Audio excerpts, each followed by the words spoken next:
Les pauvres femmes qui vendent dans le trottoir sont les mamans qui veulent s'en sortir, les mamans qui souffrent, les mamans qui n'ont rien. Elles gagnent quelque chose pour nourrir leur famille. C'est dans la rue là qu'on est en train de les chasser. Est-ce que c'est normal? Elles vont manger quoi? Elles vont aller où? Les enfants vont vivre comment? Les enfants vont aller à l'école comment si on les chasse? Contrôles qui sont encore revenus. On voit encore les policiers debout sur les routes en train de faire le contrôle, d'arnaquer les voitures, d'arrêter les gens, jusqu'à déshabiller les pauvres femmes qui marchent dans les rues pour fouiller l'argent dans les pagnes. Il n'a jamais été question de faire disparaître les contrôles. Le conseiller en communication du ministère de l'Intérieur a été formel. La note circulaire signifiait de faire cesser les contrôles intempestifs observés par les citoyens. Il y a une note interne, à usage interne, qui avait été prise pour rappeler aux responsables des unités de faire cesser ce que l'on appelle les contrôles intempestifs et inopinés.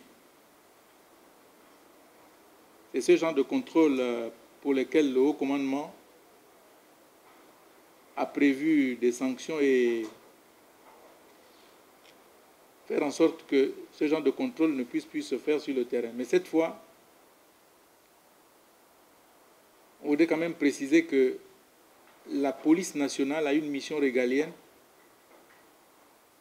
celle de contrôler, de sécuriser, de renseigner.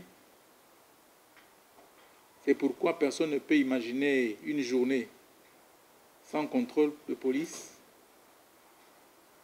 comme on ne peut pas imaginer une journée sans presse, sans radio, sans télé, sans presse écrite, sans presse en ligne. Donc la police est souvent dans sa mission régalienne d'être sur le terrain, de sécuriser les biens et les personnes. Le colonel Michel Kombila revient sur l'opération de sécurisation du Grand Libreville qui a débuté le 10 décembre 2022. Les forces de police nationale ont pris une note de service en objet opération de sécurisation du Grand Libreville. Cette note comporte en fait 4 axes que je vais énumérer, qu'il s'agit des contrôles routiers, il s'agit des patrouilles mixtes, il s'agit des opérations de lutte contre l'insalubrité et l'occupation anarchique du domaine public, et enfin, il s'agit des opérations de lutte contre la grande criminalité. Pour revenir sur les contrôles routiers qui font couler beaucoup de salive et d'encre,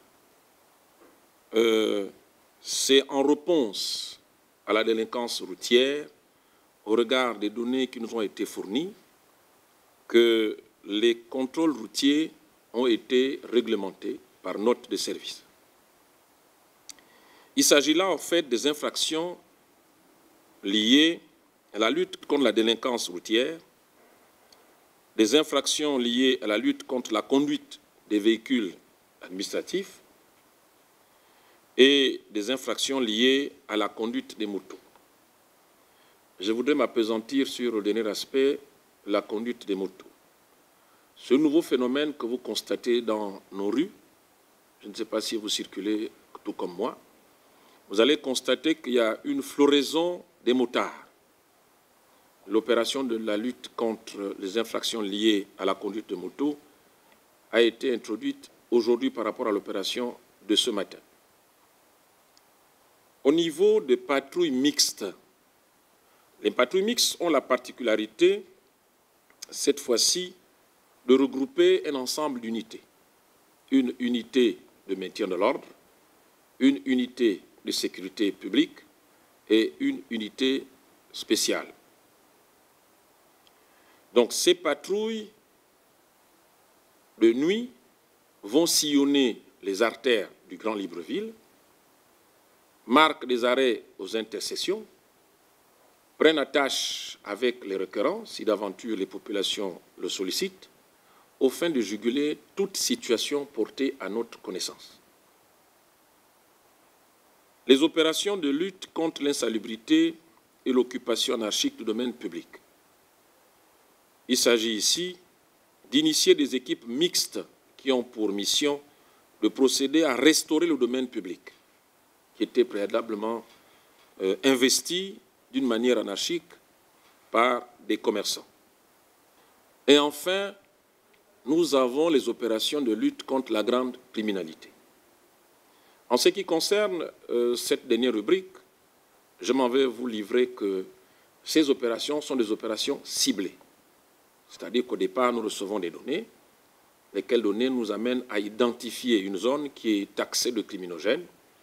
Et on va faire intervenir, n'est-ce pas, dans cette zone, une unité qui aura pour mission de boucler la zone. Et d'autres unités qui vont à la fois pénétrer, mais aussi interpeller et saisir ce qu'on va y trouver. En ce qui concerne le bilan, depuis que les opérations ont débuté, donc disais-je depuis le 10 décembre 2022, nous avons retenu, dans le cadre de la lutte contre la délinquance routière, 393 infractions constatées. Dans le cadre de la lutte contre l'immigration clandestine, à l'heure actuelle, de toutes les interpellations que nous avons pu mener, nous avons mis à disposition la Direction générale de la documentation de l'immigration un total de 575 personnes interpellées vivant en situation irrégulière dans le Grand Libreville. Et dans le cadre de la lutte contre la grande criminalité, nous avons mené 2 opérations qui se sont ponctuées par 12 individus interpellés qui ont été mises à disposition de la Direction générale de l'Office central de lutte antidrogue, qu'on appelle communément l'OCLAD, parce qu'il s'agissait, n'est-ce pas, du domaine des stupéfiants. Les 6 autres ont été mis à disposition de la Direction de la sûreté urbaine pour investigation. Maintenant, dans le cadre de la lutte contre l'insalubrité, comme je l'ai dit en prélude, il va sans dire que cette action ou ces actions menées dans le cadre des dites opérations nous amènent aujourd'hui à avoir une lisibilité du domaine public. La police, elle vient, ça c'est dans le cadre de la lutte contre l'insalubrité et puis l'occupation anarchique du domaine public, nous venons pour casser. Nous n'avons pas pour mission de reloger les dames qui sont des commerçantes. Ce n'est pas de notre compétence. Si d'aventure on nous avait demandé de chercher des endroits pour les reloger, on aurait peut-être d'abord pensé à chercher des endroits pour nous-mêmes, avant de chercher des endroits pour reloger les commerçants. Donc je suis désolé, on n'a pas cette compétence. Notons que cette communication du commandement en chef s'est déroulée donc le mercredi 4 janvier 2023 à la salle de réunion du commandement en chef.